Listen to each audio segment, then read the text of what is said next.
When applying gel polish for a French manicure, the first step is going to be the base coat. You want to make sure you're applying base coat as carefully as you would apply a red, sealing your edges, and keeping the base coat off of the skin so that it's easier to lay the color neatly. If you should happen to have someone with really short nails, an easy way to seal that edge would be to tip your brush back, pull the skin down, and work the brush down and over the edge in order to seal it. Then you could smooth off any excess. At this point, the base coat is going to need to cure for the manufacturer recommended time set. The next layer on the gel polish French is going to be pink. We're applying pink before we apply the white so that we don't accidentally wipe away any of the base coat. Carefully laying the brush down and sliding it back towards the eponychium helps allow not to get on the skin.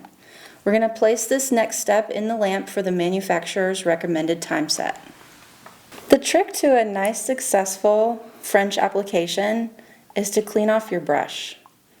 Swirl the wand as you come out to remove the excess from the wand, and also clean off the bristles of the brush so you're not going in with a lot of product. Because there's gel, it's going to glide along even though the brush looks fairly empty. Come in and apply in your preferred method. As you're applying, don't worry about going as fast as you can across there. Go slow enough that the gel can transfer from the brush to the nail.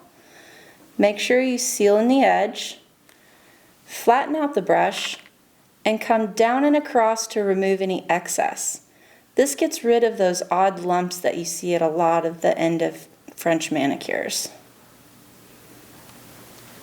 After we've cleaned that up, we're going to come in and clean up any skin as well as our smile line.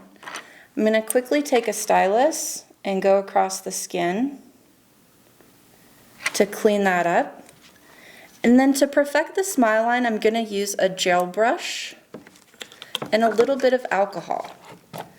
You want to wipe your brush through the alcohol to make it flexible, but then wipe it off again to make it dry so you're not going into the gel with a wet brush.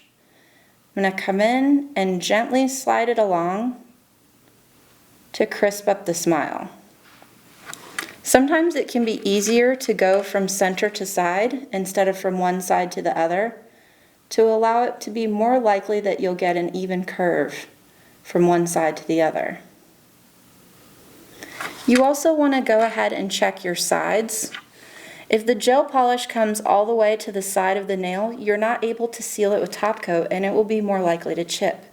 So just come in with your brush and carefully create a small margin so that you can seal all the edges with top coat. Once you have your white completely in place and your small margins created, you can cure in the lamp for the manufacturer's recommended time setting. The final step to your gel polish manicure is going to be top coat.